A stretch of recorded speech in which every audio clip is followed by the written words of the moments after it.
Okay, thanks, James.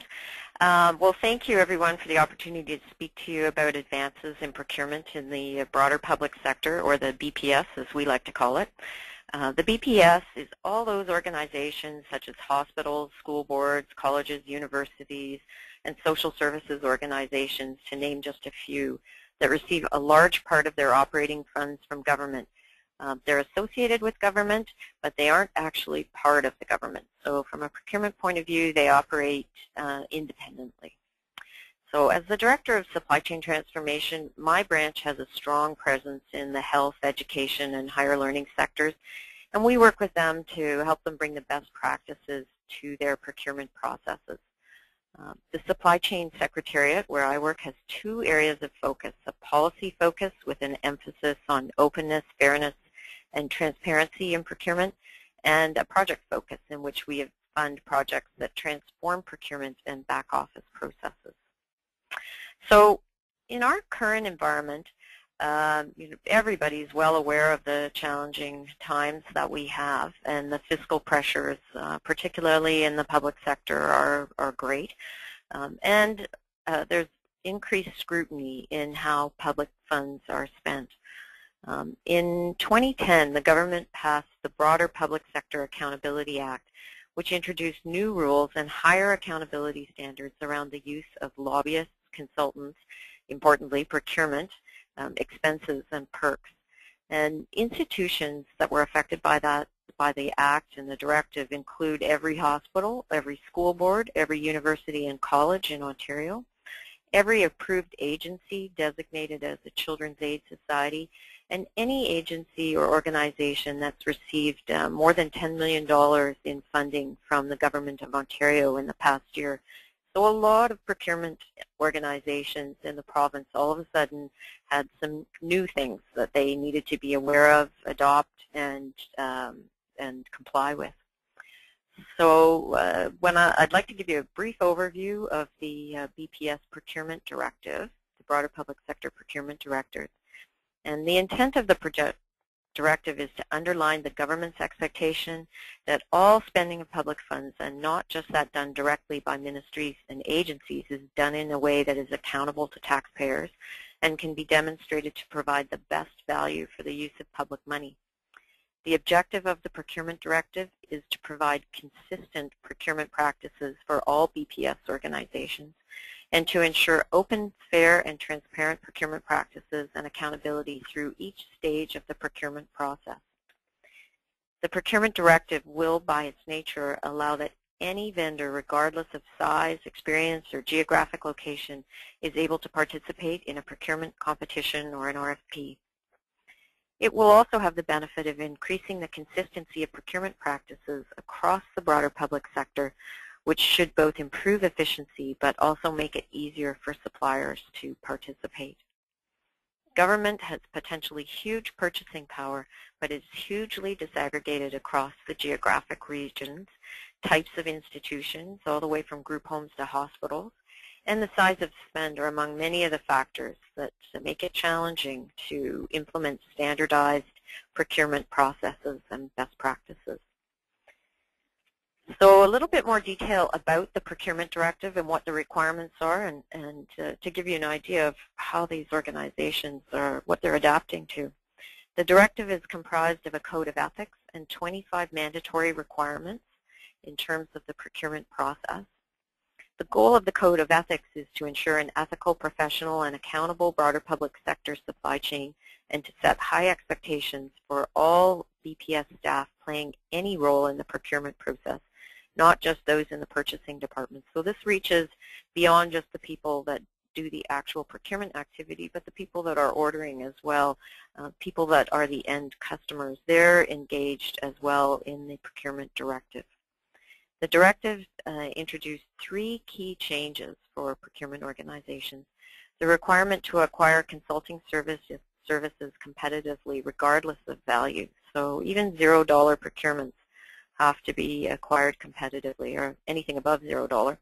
The requirement to adopt a mandatory approval authority framework for those instances where consulting services need to be acquired non-competitively. So if If you've got some activity that can't be public knowledge and you can't publish your RFP, you need special approval for that. You can't just decide that that's a good thing to do.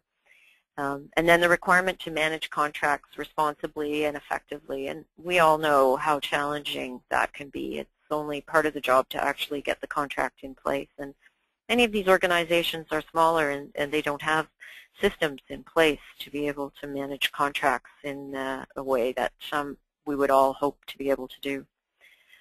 So I'd like to just share with you the 25 mandatory requirements in the procurement directive, and I'm not going to take you through them all, but I want you to just take note that there are a number of, there's 25 here, they're grouped into categories. And what the organizations are being asked to do is to come up with their own version of all these requirements, so they can develop their own competitive process, their own timelines for competitive posting. They need to document them, have them approved, and then follow them scrupulously. So within a certain range, they can tailor them to their specific sector requirements, all those things, but regardless of what it is they're buying, they must follow them scrupulously. And I would like to touch briefly on consulting services and what that means in the public sector.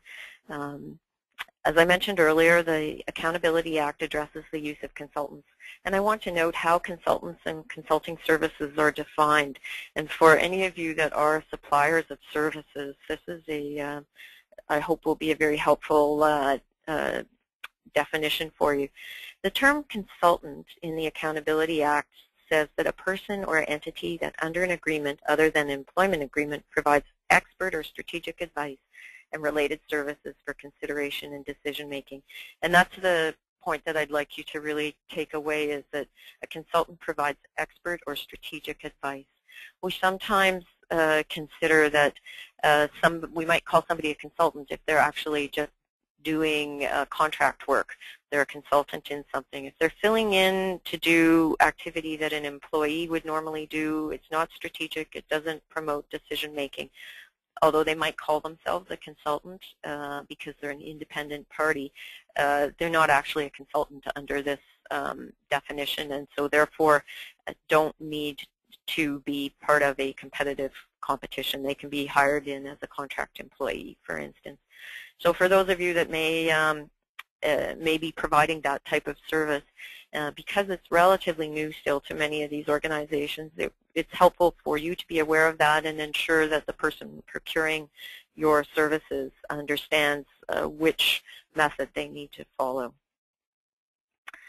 Okay, and then if I can, just before I wrap up, talk a little bit about compliance and reporting. This is often something that people are interested in, whether they're an entity that's providing services. They want to know how it's all going to be reported on, or whether you're one of the buying organizations and you need to actually consider how are you going to validate that you've followed the directive.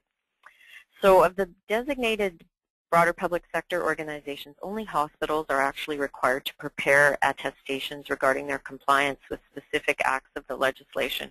And those make their way up right to the Ministry of Health. So not insignificant to have to attest at the board level that your organization was fully compliant. So people within those organizations are very sensitized to that need. Other designated broader public sector organizations, so other ones that are covered by these requirements, are not currently required to report. However, the legislation does provide the power to make these regulations, requiring them to potentially in the future provide attestations of compliance.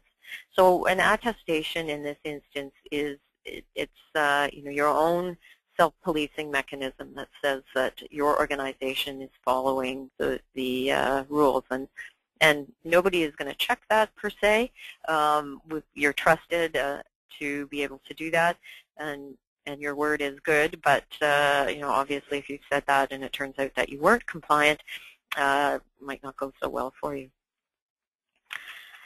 And then I'd just like to point out to you some of the links that, some of the information that we can provide you with. You'll see the link on the bottom of the page to our website. And if you have any further questions, you'll find at the website a link to the Broader Public Sector Accountability Act, the Procurement Directive.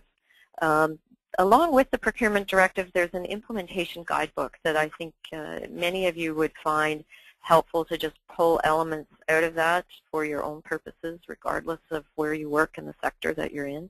And then there's actually a toolkit for how to operate within the Procurement Directive. And there's a set of FAQs there. For those of you who have a broader interest in working with government, also on our site is a link to Doing Business with Ontario's Broader Public Sector, a guide for small and medium enterprises. So some of the participants on the call today may find that helpful.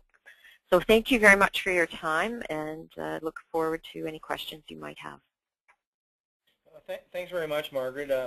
You know, a couple of interesting points that I took note of.